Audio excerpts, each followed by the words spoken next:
Hi, Jess. Hey, Claude. How are you? I'm amazing. And yourself? Not bad, not bad. This week's episode is Shades of Work Besties. I'm sure that our audience really would like to understand, why this title. You don't think it's self-explanatory? Not really. I mean, you can think of other things than, Shades of Work Besties, but Oh, all right. Yes.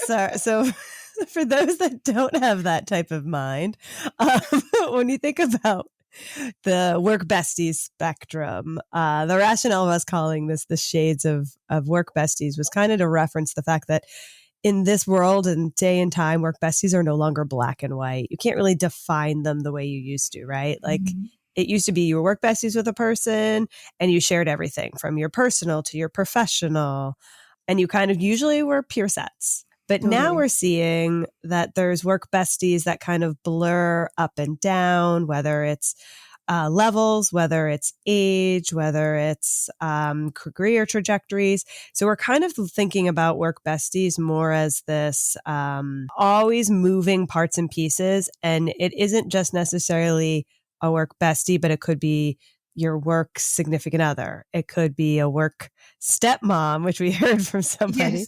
Yes. It could be Or a work work niece or cousins. nephew. Yeah. Sorry, was that? Or cousins. Yeah, Or exactly. cousins.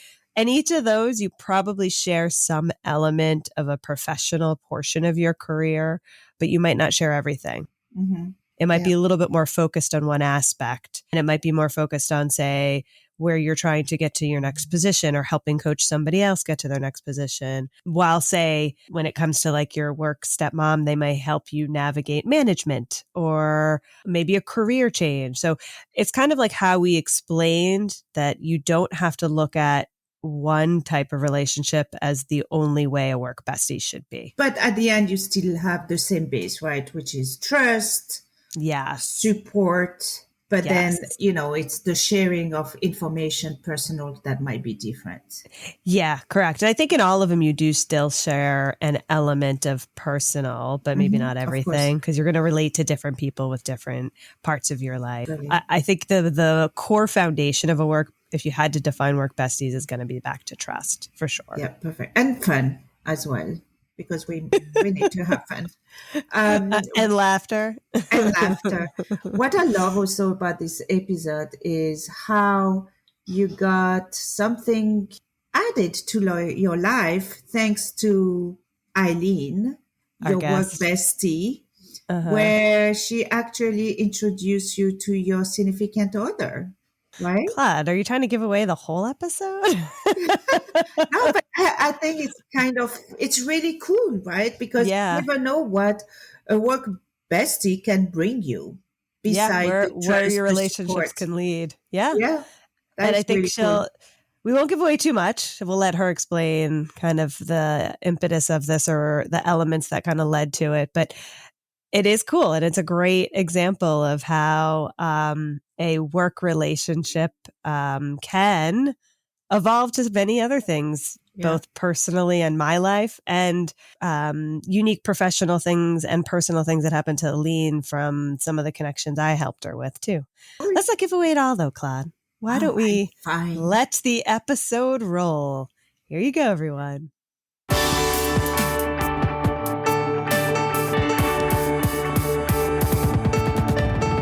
Work besties. Hello, everybody. We are here with a special guest today. So, Ellene, do you want to introduce yourself? Give a little bit about your background. Sure. I am currently, working as a fractional CMO, helping a lot of small, medium-sized companies scaling up.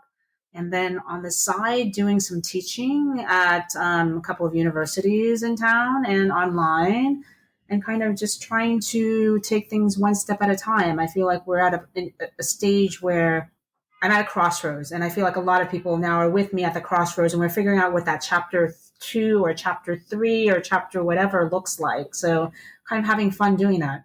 Great. What are you teaching? I am teaching business classes, mostly facilitating and teaching business classes, specifically a digital marketing class, but then also looking at strategy classes as well. That's so cool. That is really cool.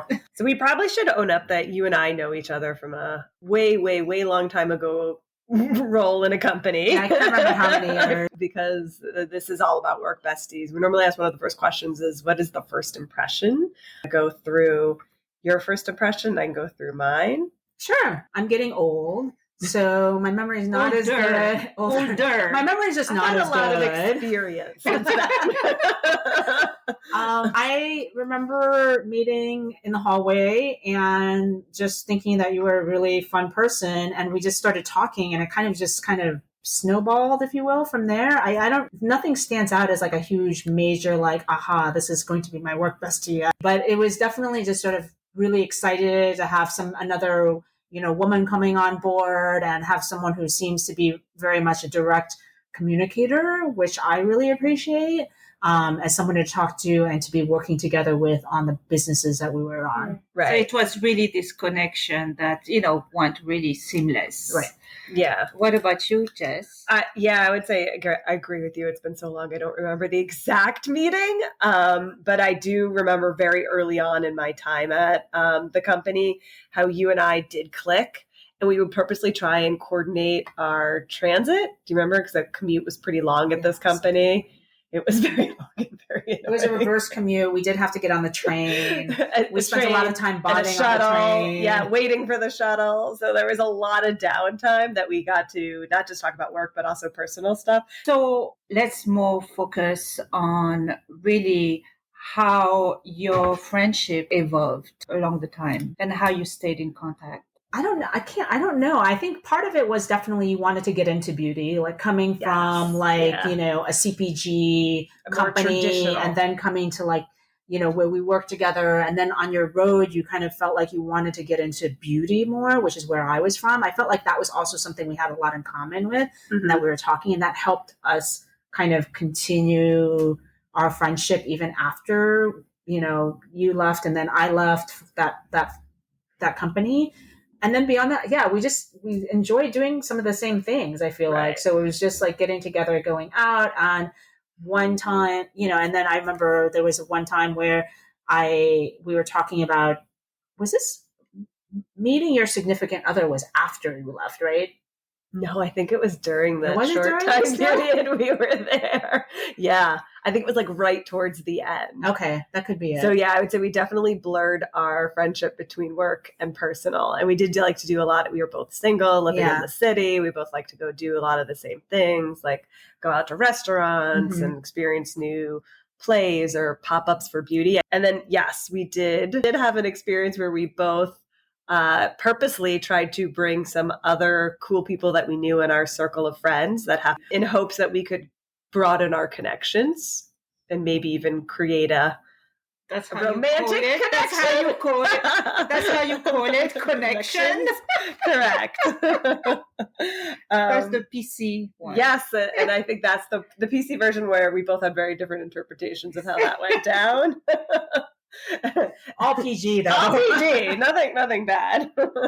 Yeah, that definitely led to networking, right? Which helped us to network outside of our kind of current work environment, right? Which in my case led to a personal connection. But I think in other cases led to us finding other jobs and other avenues and other connections along the journey. Yeah. And you kind of, even though I started the beauty and then kind of left, you ended up going to beauty. And I think that also was the connection on some level too, right? Like you kind of then kept me abreast of what was going on in the beauty space, even while I was still at that other organization. And we were, kind of figuring out what my next step was and how I was going to be managing that. So do we want to talk kind of how, in addition to our friendship at that work, I feel like you've had many different trajectories in your career after the fact. One of the things that I think is the most unique about our relationship is we've been able to evolve and still find ways to help mentor mentee each other as we've gone through these different paths. So yes, I've stayed more so in beauty, but you've been able to stay close enough to know either other people for me to talk to or other ideas or topics.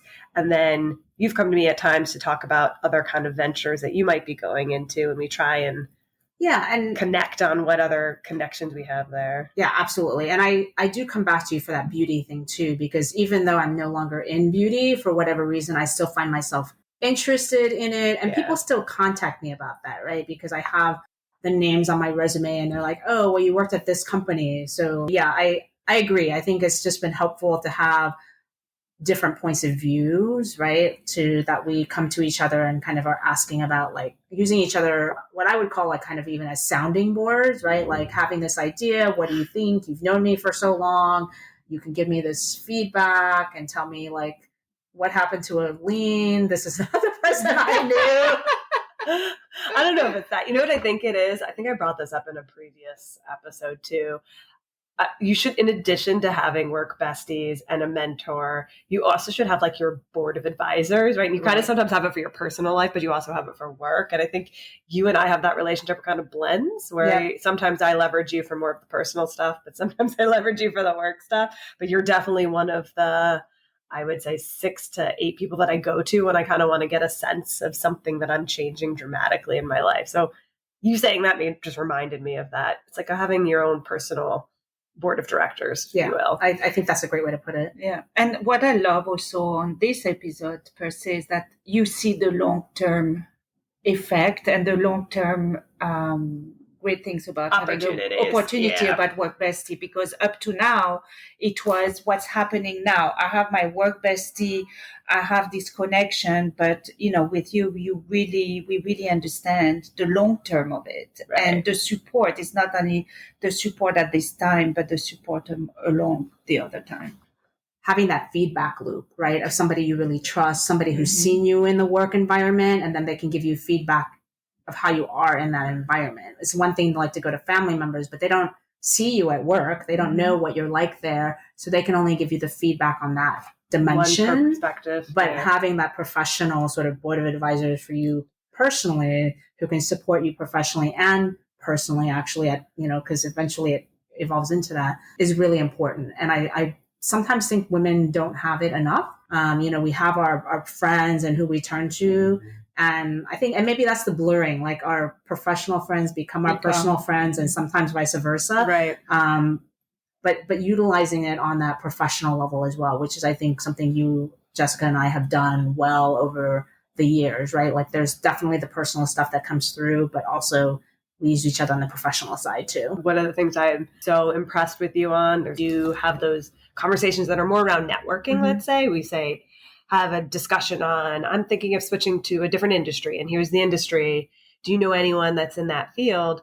You are so good at either listening to what I'm providing or saying and immediately picking it up and moving forward with it. So the next time I talk to you, whether it's been a week or a month or even a couple of years in some instances, I always hear what you've evolved from it and you've always done something with it. But it's such a great testament of how you leverage not just the here and now, but building that network for the longer term. But I think also it's about that trust, right? Because obviously Ellene trusts you. Oh yeah. So and that vice also versa. Exactly. I wouldn't and the other way. Exactly. Because again, like you said before, it is mentee and mentor, and depends on the time, it will switch, right? Common denominator, that is the trust. Yeah. And that, I think, you can't erase that, and it really stays for a long time. Agreed. And it's a way that you can continue to keep that like dynamic and that friendship going without having to have the daily conversations like we used to. I feel like every once in a while you would reach out and just be like, hey, haven't heard from you in a while. And every once in a while I would reach out, and I think that's rare, right? So when you can find someone that you can do that with, like that just says a lot, especially after all of the years that we've known each other, right? It's so easy to lose that, right, over time. And for whatever reason, we haven't. And I'm super grateful for that. Well, I learned that from you. I feel like anytime you say, oh, I talked to so-and-so, I'm like, she's so good about keeping in contact with them across. You still kept up with them. And it was something that always kept in the back of my mind, how smart that is and important. Like, it's not just about the here and now people that you work with, but how that can continue to evolve. Thank you for that, Ellene. I owe that to you. I was like, I'm glad I could help in some way. I was like, I don't even remember half the stuff that you're mentioning. It was great to know that it was there and that I helped make a difference. Well, that's a good point. I don't know that we always bring that up. There's so many times that you have an impact on somebody else or vice versa. Like you've had a lot of impact on me, that we don't explain it or ever say it to that person. And you'd be shocked at how much it really means to them. It's even sometimes where you don't remember a specific event, but the other person will, because it had that impact. Right. Exactly. And for the person, it was just natural, didn't think about it. Yeah. That is what's so cool about friendship in general. Absolutely. True. On my side, it was a lot of you bringing me into your circles and you being very open and welcoming, which not everybody always is. Right. But I remember the invitations to, join you for whatever it happened to be. I'm scared to what you're going to say now. Some of my circles are a little chaotic. The good thing is I just ended up being older and not having a great memory, so you don't have to worry about that part. But it's just like some of your best friends too, from like non-personal, like from your personal side, not work side, right? Like there are these times where you're like, Megan and I would be going out and doing whatever, or do you want to come? Or, things like that. And I think to Claude's points, like sometimes you're not expecting that, or you're kind of in your own headspace thinking about whatever. And that invitation keeps the relationship going because it's that outreach that makes the difference at that particular time, even though you don't realize it. What helps with where we got to know each other, I think, in this long-term relationship is that we also know each other. We've known each other from when we were just ourselves. Like now that we've had kids, I feel like I really see like, we become so-and-so's mom, so-and-so's mom, right? Like that's how we're known, and we're not ourselves anymore. And on some level from that perspective, like we are just known as in relation to this other being. I think having like the work bestie thing, but also with the networking and the long-term relationship, when you think about it more from a long-term, is that these are people who've known you as you and who you were and seen you on this journey, but they know this past and this history, and that helps with sort of having the conversations and helping us actually through other life stages that we've, eventually gone through. Which I kind of is a good segue into your story, Ellene, because I feel in addition to you changing industries from beauty to the company we worked at, and then you went back to beauty, you've had a couple other different industries. So your career has kind of evolved multiple different times. Do you have examples or maybe recommendations even on how leveraging, not necessarily me, but any of your other past work besties can help in those types of situations? At the end of the day, it's really about your network, right? So it's about, for me, it's the work besties, but it's also, your mentors that you come out of other organizations. And just to your point, I think earlier, Jessica, about being willing to just talk to, right? And just have the conversations and try things. Honestly, I think one of the things that really prepped me for being able to make some of these jumps, and they were, not lie, they were kind of scary, right? To go from something you're excited because you want to go into that new area, but you're scared because, what do I know? Right? Do I have to prove myself again? Like what's next? But I think starting from a young age, because my parents were immigrants, I did a lot of internships, right? I didn't know what I wanted. I had no idea what I wanted. So it was a lot of like, even in college, like, working at this retail store, working at this agency, or doing all of these things to learn. So for me, I think that kind of outreach is probably what set the foundation for doing this networking piece about reaching out to people and asking them. Because at our age, we're not going to do another internship, right? Like that's just not going to be the way we do things. But, having those conversations with the other person about like, okay, what are the things you're working on?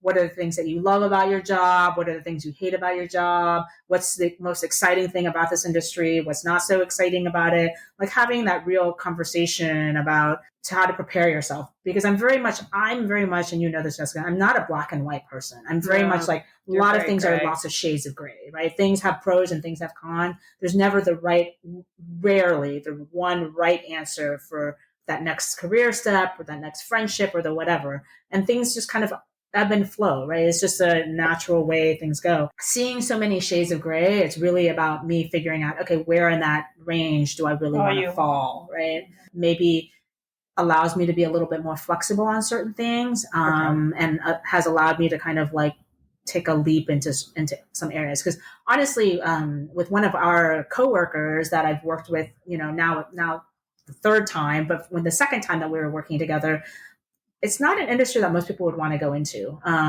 It's the one of the sin industries, if you will, right? And Claude, you worked in one, like, and it takes kind of a special personality, right? And a special willingness to kind of go into that space. I mean, I met a lot of great people there, and it was really interesting to follow him into that space. But I also realized that was kind of a leap. It was a leap for him to like invite me there and a leap for me to like go there. But it's that trust. I think going back to what you're saying, is that trust in that relationship that helps you do those kinds of things. So you did mention that other individual that we both know. So would you consider this individual a work bestie, or do you have a different kind of definition for that? A work bestie, I think of somebody who's a peer more, right? Like not so much like a manager, not necessarily your direct report. And so I think from that perspective, this person is not a work bestie because he's always been a manager. So he's more like the mentor / board of advisor, but has kind of stayed on that level. So no, I mean, I wouldn't consider him that, but I think you need to have besties on different generational and different levels is needed, because the people who are your peers may or may not going to be able to hire you or take you with them or do whatever is the next step when you want to move on.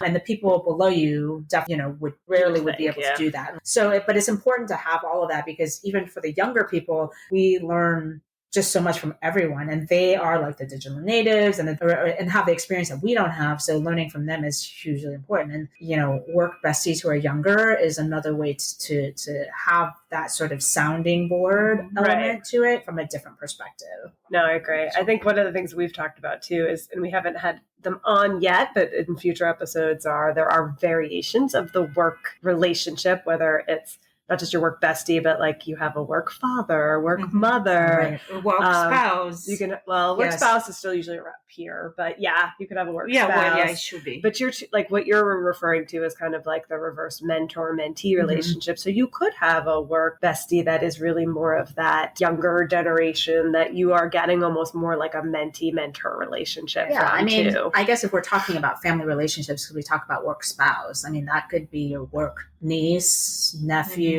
True. Yes, that's a better way of calling it. I like that. Your work cousin. And then you have your work step mom. Oh my god! This should be the new lingo. Kind of hit on it, the fact that you are also an educator in a local university around here. So kind of curious from your perspective, and maybe this could be your little bit of parting words to us, but would you give us advice for that future generation on how they can leverage work besties or work relationships in general? Based on what we just talked about, I think one of the things I would say to them is don't be afraid to test the waters with people at work, right? Like have the conversations. You may not want to just jump in and be like, will you be my work bestie? Right? Like that's probably not the way you want to do it, but test the waters a little bit with like a question or see how they answer something and kind of see if there's like an opportunity to find a work bestie. But I think it's just like putting yourself out there a little bit. For a lot of these people coming out of school and where they're like trying to change the networks and they don't have those relationships, to like utilize either their alumni network or like family friends or other people that they know, so that they can really kind of figure out what's going to work or not work for them in terms of at a workplace, and then finding a support network within that workplace. Also, that people should make their own network, right? Like a lot of companies are really great about putting together DEI initiatives and having support groups and trying to bring people together within the organization. And that's a good place to start, but that's no guarantee that you're going to think the same way as somebody else, and that even though you're both of one particular group, that you're going to be able to hit it off. Something to start with, but just really kind of make your own, like do what it is best for you. Because I think to what you said earlier, Claude, is it's really hard to know when you're going to hit it off with someone or not, right? It just takes that one random conversation about like your favorite TV show that you're watching right now to maybe find that spark, right? That can then go to the next level. You're hitting on, try not to make your work besties or your work kind of friendships all the same. Make sure you do have that diversification, because it only enriches you in your journey of life too. Exactly. Well, and I think in this day and age, it's so important to have that, because you don't know who you can have certain conversations with, right? And if you can find the right person who has a contrary view to you, that's important to have that safe space to be able to talk about a controversial issue and maybe understand it from a different point of view without either of you going into the whole space of like, oh, I can't be friends with you now. Yeah. Right. Or feeling uncomfortable, right? Yeah. Or even defensive. Right. That was amazing, Ellene. I loved your different perspectives and point of view, and the fact that you do have not just different industries that you've worked across and also working for big companies, small companies, yourself, but that you also have the knowledge of being a teacher and educating those that are going through the experience of trying to find their first job or second job right now too. Yeah, So well, thank you cool. so much for having me. Yeah. It's been, I'm again super grateful that you, Jessica, and I have stayed in touch all of these years that you've been the few years. It's only been a few. Oh, right. Claude, I feel like I learned a lot, believe it or not, even though that was my work bestie. But I'm curious from your perspective, what was unique or different to you from that? What I really loved actually is when she told us the impact that you had on her and that you even didn't know about it. So it's really that impact that work besties can have on each other was beautiful to hear. Yeah, actually. I agree. I think that was the part that I found touching, but also different than I expected, right? You even didn't remember. not shocking there, but yeah, but I think what it showcases is the impact people have on you. You might not tell them, just like they might not tell you. So I think it gave me like a pause to reflect a little bit more with some of my work besties to help them understand the benefits that they bring to me, so they feel taken care of as well, or they understand. Of course, they understand, and it's also they appreciate, right? And I think it's also that the uniqueness of how a work bestie relationship can switch between, at one point you guys might be peers discussing, and another point you might both be a mentor versus mentee, but then in the middle of the conversation you shift, especially when it depends on the topics at hand. Ellene and I, even today, continue to have that type of style of relationship with the consistent feedback loop. Yeah.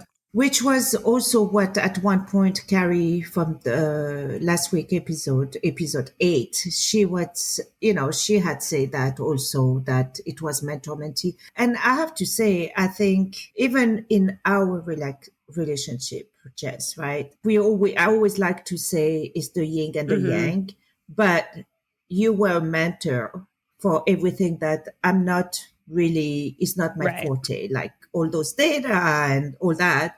And then, and I was the mentee. And then sometimes it's role reversal for sure. Where you mentor me and I'm more the mentee and you're more the mentor. Final feedback that I had on that, and I hope we can impart some wisdom on everybody else, is continue to keep those relationships with all your work besties and start to filter them into your board of advisors. Because Ellene is definitely one of, if not my chairman, one of the ones that filters into the chairman role a lot, and vice versa. And you'd be surprised at how much you can benefit from that relationship, even when you've moved on, not only from different companies, but different careers and or different places in life. As she talked about, she helped me find my significant other. We both have now had children at the same time. Like, there's so much that we've learned and been able to impart on each other, even more than just the work professional element. Exactly. And what I love also to see your friendship is also how your friendship grew. As you grow in life, not only career, but also in your personal life, you were still connected together. And I think that was beautiful. We still are. It's time for us to say let's it. Let's try episode 9. All right. To all the work besties, keep supporting each other. Well, we have did it. It was better.